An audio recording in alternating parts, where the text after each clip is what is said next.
Le principal ennemi de Rome n'était pas extérieur, mais Rome elle-même, les fondements de son pouvoir. Sa politique, ses armées et son peuple faisaient sa force et sa domination. Mais en coulisses, ces mêmes forces déchiraient silencieusement la République. Comment un système censé durer toujours a-t-il commencé à se désagréger?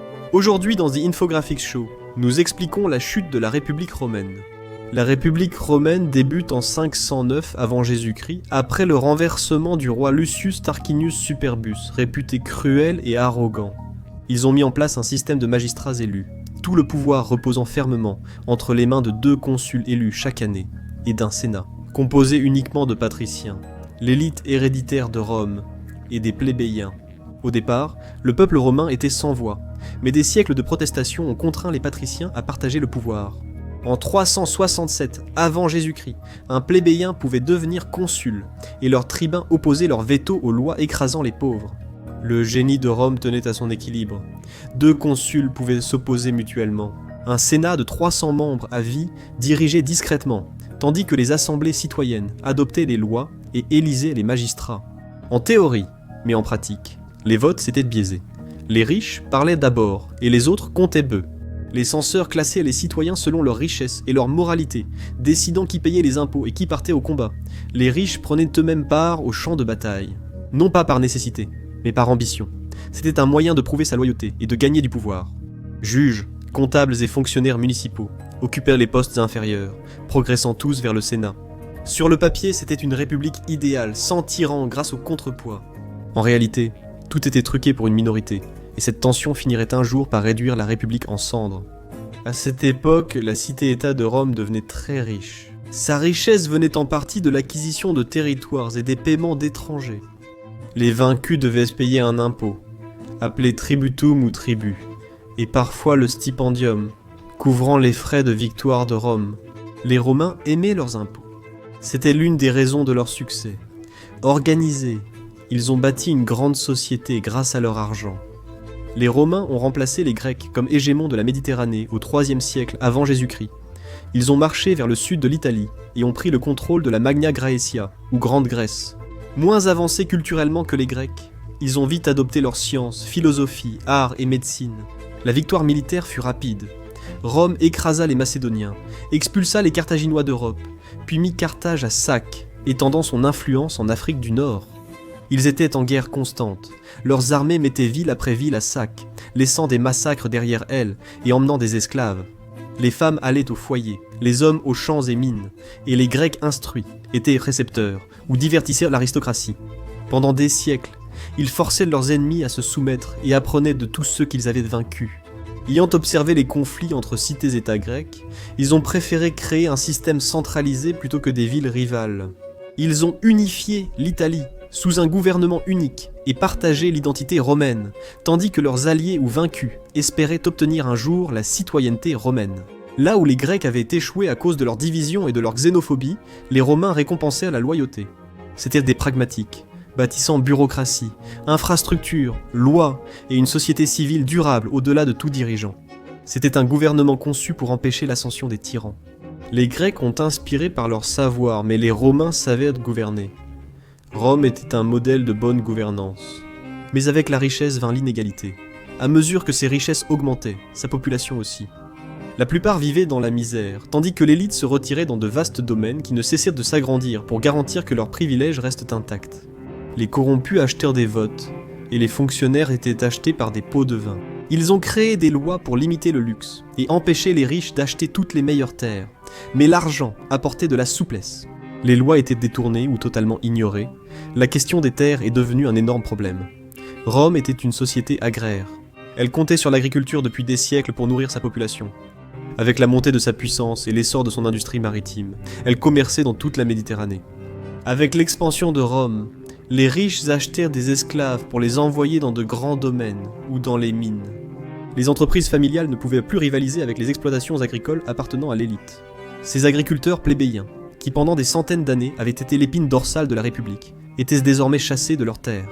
Plus vous aviez d'argent, plus vous achetiez d'esclaves et votre entreprise grandissait. Les sénateurs ne pouvaient pas profiter du commerce, mais les chevaliers, classe juste en dessous, dominaient les affaires de Rome et récupéraient les profits dès que les lois le permettaient. Il y avait des procès pour corruption, mais avec assez d'argent, la justice pouvait s'acheter. Le capitalisme avait permis des progrès remarquables à Rome, mais il avait aussi donné naissance à quelque chose de plus sombre, la cupidité. Pendant ce temps, alors que l'homme du peuple peinait à suivre, les prêteurs d'argent leur prêtèrent de l'argent à des taux d'intérêt élevés. Ils ne pouvaient pas rivaliser, surtout avec la hausse des impôts. Pour financer une nouvelle guerre, les gouverneurs des provinces collectèrent des impôts, mais ils en gardèrent beaucoup pour eux-mêmes. Cela n'a pas aidé les plébéiens. Ces combats étaient souvent si loin. Ils espéraient retourner à leur ferme. Mais si la guerre durait aussi longtemps que la deuxième guerre punique, 218-201, avant Jésus-Christ, il était presque impossible de maintenir une ferme. Et quand ils revenaient, les élites avaient peut-être déjà racheté toutes les terres, leurs esclaves travaillant gratuitement. Selon l'historien Plutarque, une législation a été adoptée pour empêcher les élites d'acheter plus de 500 acres. Les riches payèrent des pots de vin ou exploitèrent des failles, rendant les pauvres inutiles. À Rome, les esclaves étrangers ont fini par être plus nombreux que les plébéiens, en raison de la main-d'œuvre gratuite. Trouver du travail était presque impossible, tandis que la misère frappait de plus en plus de paysans. Ils ont quitté les champs pour chercher du travail en ville comme ouvriers journaliers. Peut-être décrocher un petit boulot, construire des aqueducs, des thermes ou des routes, devenir artisans ou artistes. Mais tous ne pouvaient pas trouver du travail. Beaucoup n'avaient rien du tout et survivaient grâce au blé gratuit. Pour les femmes, surtout si elles étaient seules, il était presque impossible de survivre. Rome comptait de nombreux bordels, les prostituées étant souvent esclaves ou affranchies.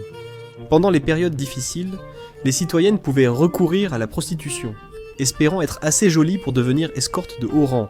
Dans des situations similaires, certaines choisissaient la mendicité, le combat de gladiateurs, la garde du corps ou le crime, comme en Angleterre. Des siècles plus tard, lors de la révolution industrielle, les anciens paysans pauvres de Rome vivaient dans des taudis urbains insalubres. Ils ont perdu foi dans le système. On leur avait toujours dit de suivre le code du devoir, de la modestie et du sacrifice. Mais qu'ont-ils vu ? La pauvreté, le désespoir et des fonctionnaires préoccupés uniquement par leur enrichissement personnel ? Pline l'Ancien parlait d'une recette pour un désastre social. Cela détruisait un grand État car ses citoyens souffraient, et la culture romaine était trompée. C'est ce qu'il disait. Pour lui et d'autres, la romanité disparaissait. Les Romains, jugés supérieurs, voyaient l'arrivée d'étrangers comme un déclin moral. Pourtant, ces derniers enrichissaient les riches, d'où leur venue. Les politiciens ont tenté d'apaiser le mécontentement avec les jeux. Ils proposaient des combats de gladiateurs pour distraire le peuple de la pauvreté et de la corruption, du pain et des jeux. À l'époque des guerres puniques, ces spectacles violents sont devenus un divertissement populaire régulier. La vie était dure pour les pauvres, mais grâce au pain gratuit et à la brutalité acceptée, beaucoup ignoraient l'immense inégalité qui les entourait. Plus un membre de l'élite organisait d'événements, plus il gagnait en popularité et obtenait de voix. À mesure que les rues devenaient plus dangereuses la nuit, les politiciens multipliaient les gardes du corps.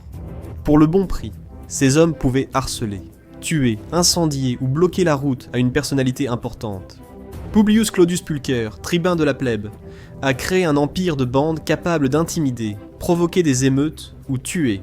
Ces bandes s'affrontaient constamment avec celles de Titus Annius Milo, un politicien rival également avide de pouvoir. Milo, un ami de l'homme d'État. Cicéron fut exilé après avoir été accusé du meurtre de Pulcher, puis tué par une pierre lors de sa révolte contre Jules César. Ce n'est qu'un exemple de la dangerosité de la vie à cette époque, où agressions, assassinats et guerres de gangs étaient courants dans les rues. Des sénateurs étaient parfois tués en plein jour, sans que personne intervienne, tandis que des maisons étaient incendiées lors des émeutes.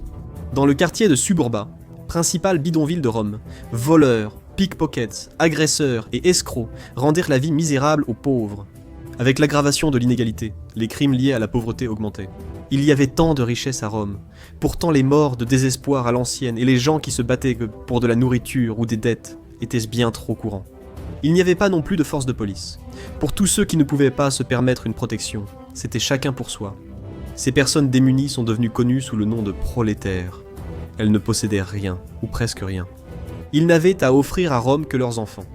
Exemptés du service militaire, ils pouvaient toutefois être mobilisés en cas d'urgence. Ils avaient peu de droits de vote, mais étaient juste au-dessus des esclaves socialement.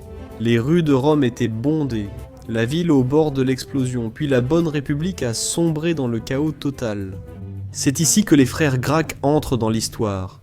Tibère et Caius, qui n'aimaient pas du tout ce qu'ils voyaient à Rome. Tibère, l'aîné, était un héros populaire durant la troisième guerre punique. On disait qu'il avait été le premier Romain à escalader les murs de Carthage et à survivre pour le raconter. En politique, les frères défendèrent les plébéiens en tant que membres des populaires, des militants progressistes et parfois violents qui poussaient à des réformes pour aider la population pauvre croissante de Rome. Aujourd'hui, les frères sont considérés soit comme des socialistes romains héroïques, soit comme des démagogues populistes. Peu importe la vérité, ils ont fait beaucoup de bien. Tiberius proposa de redistribuer légalement des terres prises aux riches, dont de nombreux sénateurs, aux masses sans terre. Comme l'histoire l'a montré, redistribuer les terres des élites aux pauvres est risqué, comme pour les frères Gracques. Tous deux ont connu une fin violente. Tiberius fut tué avec ses partisans en 133 avant Jésus-Christ et Caius. En 121, avant Jésus-Christ préféra se donner la mort plutôt que subir le même sort. Battus à mort avec des chaises comme Tiberius, les partisans de Caius furent éliminés. Certains récits disent que 3000 hommes ont été exécutés, mais beaucoup de ces réformes sont restées. Les historiens diront qu'à partir de là, éliminer ses ennemis politiques est devenu la norme. Si on ne peut pas les battre, on les tue. Rome avait toujours été violente, mais à présent les politiciens tuaient, au lieu de débattre. Cicéron écrit que la mort de Tibère a scindé un peuple uni en deux groupes. Les quelques riches, qui voulaient préserver le statu quo et leur pouvoir, et les pauvres qui réclamaient un traitement plus équitable. Cela a favorisé le populisme. Avec une foule en colère, un homme politique pouvait progresser. Rome est devenue polarisée. Les optimates se considéraient gardiens de la tradition et de l'autorité sénatoriale, tandis que les populares se voyaient défenseurs du peuple contre l'injustice. Difficile de savoir qui a agi pour le bien public ou par intérêt personnel. C'était probablement un peu des deux, et une chose est sûre, cette division finirait mal. Pendant ce temps, les récoltes de blé à Rome et en Sicile, principale source, subissaient sécheresse et épidémies. Première guerre servile, révolte d'esclaves. Grâce à Caius Gracchus, les greniers d'État assuraient que les pauvres trouvaient souvent de la nourriture dans les magasins publics. Il a également introduit des lois plus humaines sur la conscription militaire. Mais ensuite, tout a changé. Caius Marius, général brillant et ambitieux en 107 avant Jésus-Christ, combattit Jugurtha en Afrique du Nord. Il a lancé des réformes qui ont transformé Rome pour toujours. Il a ouvert le recrutement de l'armée aux hommes sans terre, pauvres, qui ne possédaient rien d'autre que leur tête. Pour la première fois, les citoyens les plus pauvres pouvaient servir dans les légions romaines, un phénomène appelé aujourd'hui prolétarisation. Cela peut sembler progressiste, et les soldats ont certainement apprécié cela. Marius était de leur côté. Avec une telle loyauté, un général pouvait réunir de nombreux partisans, qui pouvaient causer des problèmes à Rome. Les nouveaux soldats ne servaient plus la République par devoir civique, ils servaient leur commandant. Marius les équipait, les formait et les payait bien. De retour des campagnes, il s'adressait à lui plutôt qu'au Sénat pour obtenir terres, pensions et récompenses. Ainsi, ce qui avait autrefois été une milice de citoyens était devenu une armée permanente professionnelle, et sa loyauté allait à l'homme qui la dirigeait. Cela pouvait-il être abusé ? Bien sûr, ces hommes étaient farouchement loyaux, après tout, qu'avaient reçu les soldats des générations précédentes lorsqu'ils étaient retournés à leur ferme. Des élites esclavagistes qui les avaient appauvris, ou des taudis urbains et des promesses politiques vides. Pendant des siècles, les Romains ont combattu pour des territoires en Italie et ont fini par gagner. Les petites cités-États pouvaient s'autogouverner, mais leurs hommes devaient soutenir Rome militairement. Pourtant, ils n'obtinrent pas la citoyenneté. Bien que les légions romaines comptaient désormais plus d'alliés que de Romains, c'était une recette pour le désastre, et le désastre arriva. On ne sait pas avec certitude s'ils se sont rebellés à cause de la citoyenneté. Peut-être en avait-il assez de l'ombre de Rome. Italiens, ils avaient pourtant des cultures uniques. Les rébellions ont été réprimées, et l'accord a permis à de nombreux Italiens de devenir citoyens romains. Publius Sulpicius Rufus, tribun de la plèbe soutenu par la foule, soutenait l'octroi de la citoyenneté à plus d'étrangers, ce qui modifiait profondément la composition de l'électorat. En essence, cela pouvait changer le résultat des élections, et les élites n'étaient pas enthousiastes à cette idée. Les combats ont apporté des milliers de citoyens à Rome, mais ont aussi ravagé l'Italie et forcé la République à lever de grandes armées. Lucius Cornelius Sylla Felix, appelé Sylla, fut l'un des commandants de Rome. Général brillant d'une famille tant patricienne déclinante, il avait servi sous le grand Marius et cherchait désormais à se faire un nom, à l'est, en train de combattre. Le roi Mithridate VI du Pont, à la fois grec et iranien, était puissant et impitoyable. Il venait de massacrer des dizaines de milliers de Romains. Le vaincre figurerait parmi les plus grands triomphes de Rome, et cela pourrait rendre Sylla riche, célèbre et immortel dans l'histoire. Choisi par le Sénat pour diriger la campagne, Marius, vieillissant mais avide de gloire, usa de ses alliés politiques pour transférer le commandement à lui-même. Il reçut l'aide de Sulpicius Rufus après avoir promis de soutenir sa loi sur la citoyenneté. Comme vous l'imaginez, Sylla n'était pas impressionné et allait perdre beaucoup d'argent. À Rome, Marius et Sulpicius semblaient tenter un coup populiste. Ce projet de loi, contesté par le Sénat, retirerait le droit de vote aux anciennes familles de l'élite. Ces élites pensaient pouvoir utiliser Sylla pour rétablir l'ordre. Pendant ce temps, les foules de Sulpicius et les partisans de Sylla se sont révoltés dans les rues, furieux d'être écartés. Avec l'appui des élites, Sylla fit ce qu'aucun général romain n'avait fait. Il dirigea ses légions du sud de l'Italie vers Rome. Pourquoi pas ? Avec la main-d'œuvre, ils ont envahi la ville, écrasant tous les obstacles. Personne ne s'y attendait. Marius n'avait pas de troupes dans la ville, c'était facile pour Sylla. Marius s'est enfui, mais un jour il reviendrait. Rome croulait sous la corruption, l'inégalité, et subissait un coup d'état militaire. La Grande République était en mauvais état. Autrefois fier de ses lois et de sa vertu civique, ce lieu sombra désormais dans le chaos, dominé par la force des armes. Sulla déclara Marius, Sulpicius et leurs partisans ennemis de l'État et prit la ville. Il affirmait ne pas être un tyran, agir pour l'ordre et savoir ce qui était bon, sans que personne n'ose s'opposer. Le Sénat valida une liste de 12 ennemis étrangers, à éliminer, et dont les biens seraient confisqués. Sulpicius et Marius étaient en tête de liste, les autres étaient tous des tribuns, sauf un patricien. Beaucoup s'enfuirent en Espagne ou en Afrique, et Sylla envoya des chasseurs de primes. Voilà ce qu'était devenue la démocratie, des élites enracinées luttant contre des réformateurs populistes. Mais l'action de Sylla a créé un dangereux précédent en gouvernance, alors qu'il combattait Mithridate à l'est. Marius est revenu discrètement à Rome, déclenchant une nouvelle vague de meurtres et de représailles. Lorsque Sylla est finalement revenu, la ville était baignée de sang, et Marius était reparti pour rétablir l'ordre. Sylla s'est nommé dictateur, mais pas pour les 6 mois traditionnels, disait-il. Indéfiniment, sa solution à l'opposition politique était une terreur simple mais efficace. Il diffusait des listes d'ennemis, autorisant leur exécution immédiate. Leurs biens furent confisqués, leurs familles ruinées, des milliers moururent, et d'autres s'enrichirent en dénonçant amis et rivaux. Sylla faisait afficher les noms sur les murs et promettait de grandes récompenses à ceux qui lui rapportèrent des têtes. Il promit la liberté aux esclaves, tuant leurs maîtres recherchés. Il en décapitait lui-même certains à la hache et faisait parfois mutiler leur corps, traînés ensuite dans les rues. Pendant ce temps, aider les hommes recherchés était passible de la peine de mort. Et à Rome, cela signifiait généralement quelque chose de lent et public, alors certains choisissaient ce qui, dans ce cas, était vraiment la solution de facilité. Les alliés les plus proches de Sylla furent richement récompensés, y compris son jeune général, Gnaeus Pompeius Magnus, ou Pompée, qui participa à la traque. Une stratégie judicieuse, sa famille ayant déjà été alliée à celle de Marius. Vous entendrez bientôt plus parler de Pompée et d'Adolf Hitler. Des millénaires plus tard, Sylla affirmait sauver la République en restaurant l'ordre à l'ancienne, par la force. Mais en réalité, sa dictature a détruit l'état de droit. Il a montré que le pouvoir ne venait plus des lois ou des élections, mais de celui qui avait la plus grande armée. À sa mort en 78 avant Jésus-Christ, Sylla laissa une république apparemment restaurée, mais en réalité corrompue. Ces réformes avaient renforcé le Sénat et muselé les tribuns, mais cela laissait un terrain miné de ressentiment prêt à exploser. Dans ce climat amer arriva un homme promettant de tout améliorer. Marcus Aemilius Lepidus, l'un des anciens alliés de Sylla, qui avait soudainement découvert sa conscience, ou, plus probablement, son ambition. Consul, Lépide réclama l'annulation des réformes de Sylla, la restitution des terres et le retour du pouvoir aux tribuns. Il se disait défenseur du peuple, mais cherchait surtout le soutien populaire pour ses propres intérêts. Il pensait pouvoir devenir le nouveau homme fort de Rome.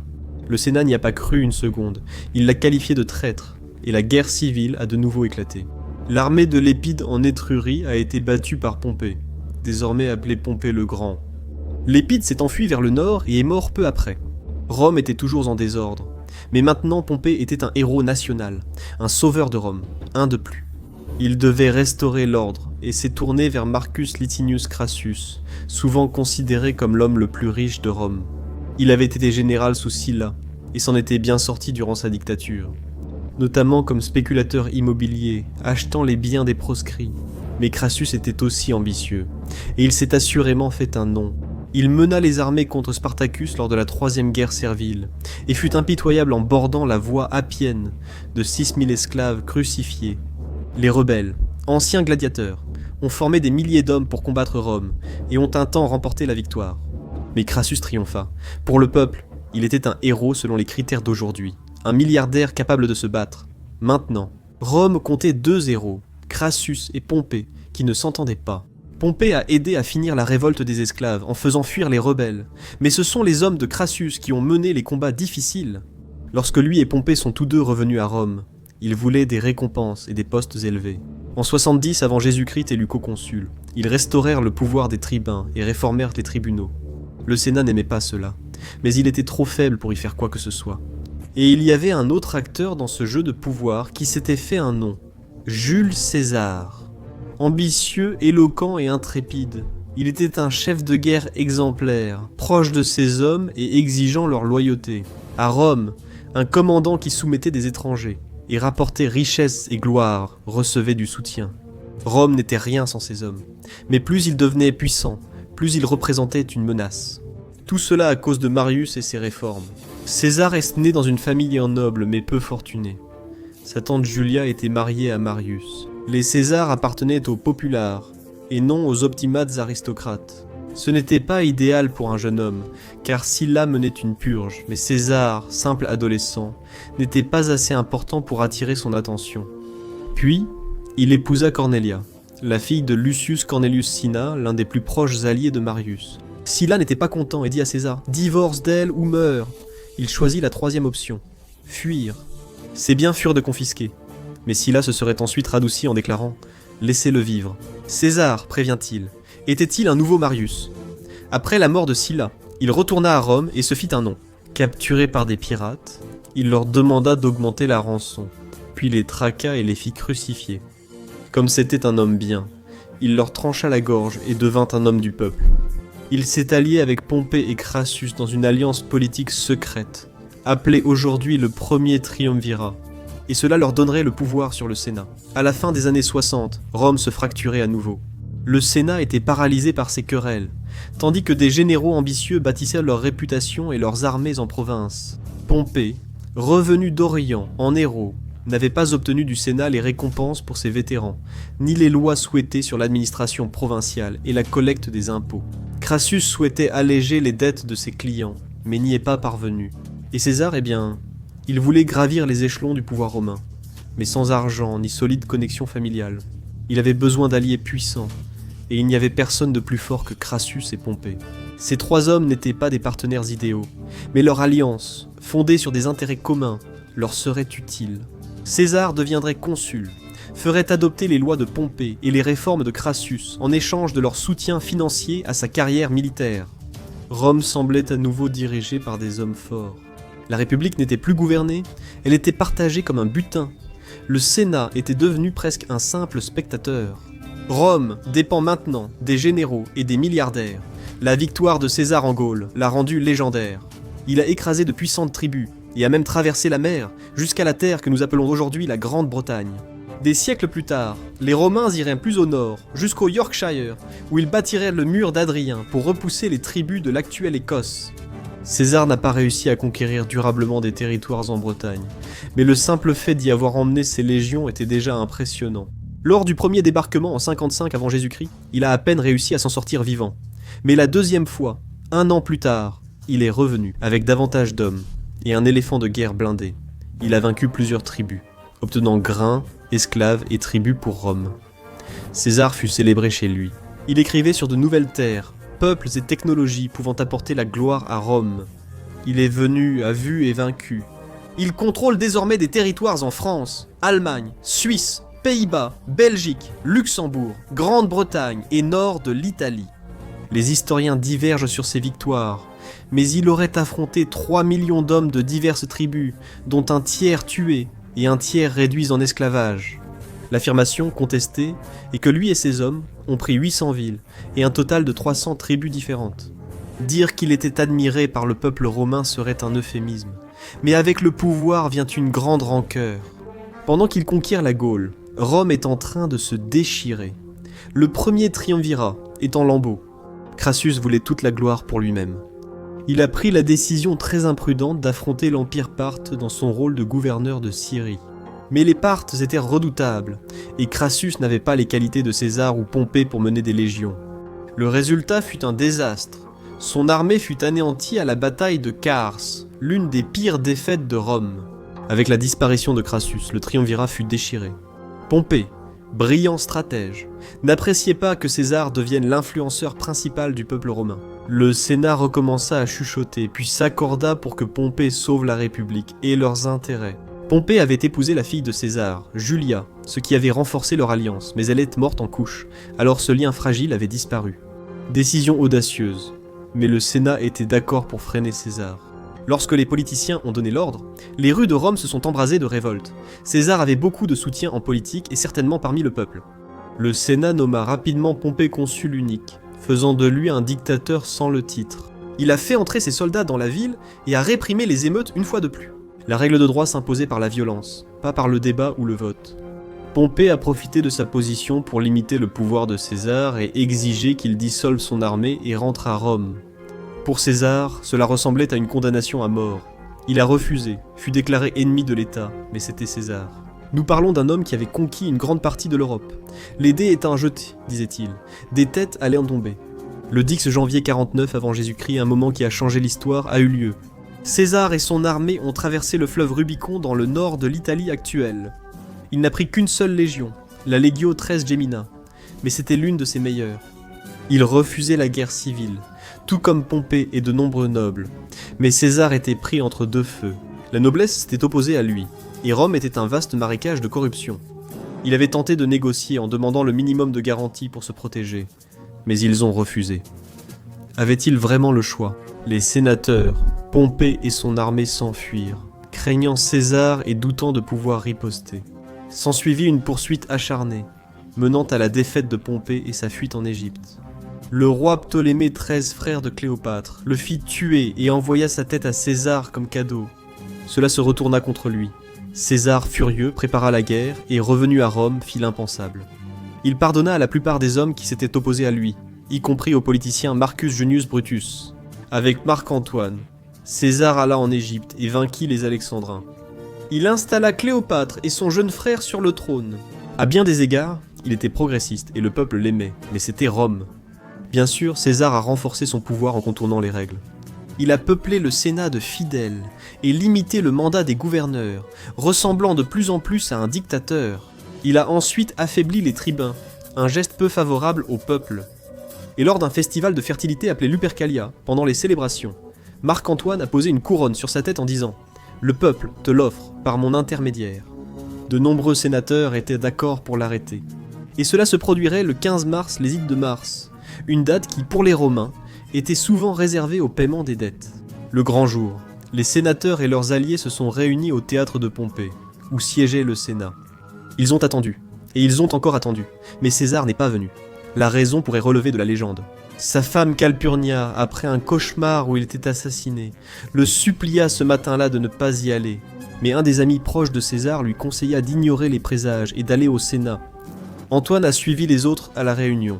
Mais dès l'entrée, quelqu'un l'a attrapé et poussé dans une autre pièce. César, sans se douter de rien, s'est assis et on lui a remis une pétition à examiner. Autour de lui, des hommes qu'il pensait collègues étaient en réalité des conspirateurs, des poignards cachés sous leur toge. C'est le sénateur Tillius Cimber qui fit le premier geste, saisissant la toge de César et la tirant vers le bas. César cria « Pourquoi cette violence ?» Puis Casca frappa, enfonçant son poignard dans le cou de César. César l'attrapa et dit « Casca, misérable, que fais-tu » Ensuite, environ 60 personnes, dont Brutus que César considérait comme un fils, se sont jetées sur lui. Coup de poignard après coup de poignard, 23 blessures au total. On rapporte que voyant Brutus, César aurait dit « Toi aussi mon enfant ?» alors qu'il gisait dans son sang. Les conspirateurs ont défilé en criant « Peuple de Rome, nous sommes libres !» Mais ils ont reçu des coups au lieu d'acclamations. Des bâtiments brûlaient, des gens furent tués, et le destin de la République sombra de nouveau dans un chaos sanglant. Un second triumvirat remplit vite le vide du pouvoir. Marc-Antoine, Lépide et Octavien, petit-neveu de César. Ensemble, ils ont vaincu les conspirateurs et leurs alliés, puis se sont partagés la République romaine. Cette amitié n'a pas duré longtemps. Antoine, qui était tombé amoureux de Cléopâtre, s'est retrouvé en guerre contre Octavien. Après la défaite d'Actium en 30 avant Jésus-Christ, il est mort dans les bras de Cléopâtre, qui, selon la légende, est décédé suite à une morsure de serpent, bien que certains pensent à un empoisonnement. Lépide fut exilé après avoir tenté de prendre le pouvoir, laissant Octavien chef suprême de Rome. La République était finie, la démocratie disparut. Rome était un empire dirigé par Octavien, devenu Auguste César. Avec le recul, la démocratie a bien débuté à Rome, mais a fini en échec. Les débuts de l'Empire furent 2 siècles de paix, richesse et expansion. Les massacres cessèrent, les villes prospérèrent, et Rome s'étendit jusqu'à la Bretagne. Puis vinrent les tyrans comme Tibère, Caligula, Claude et Néron. Rome a compté jusqu'à 70 millions d'habitants, soit un tiers de la population mondiale, et était le centre et une merveille du monde. Et puis vint le déclin, le chaos, les hordes barbares qui avaient profité des conflits internes. La démocratie romaine aurait pu être la plus grande réussite de l'humanité. Au lieu de cela, les riches ont accaparé le pouvoir, les pauvres ont été oubliés, et le peuple s'est déchiré, aveuglé par l'idéologie et guidé par une ambition corrompue.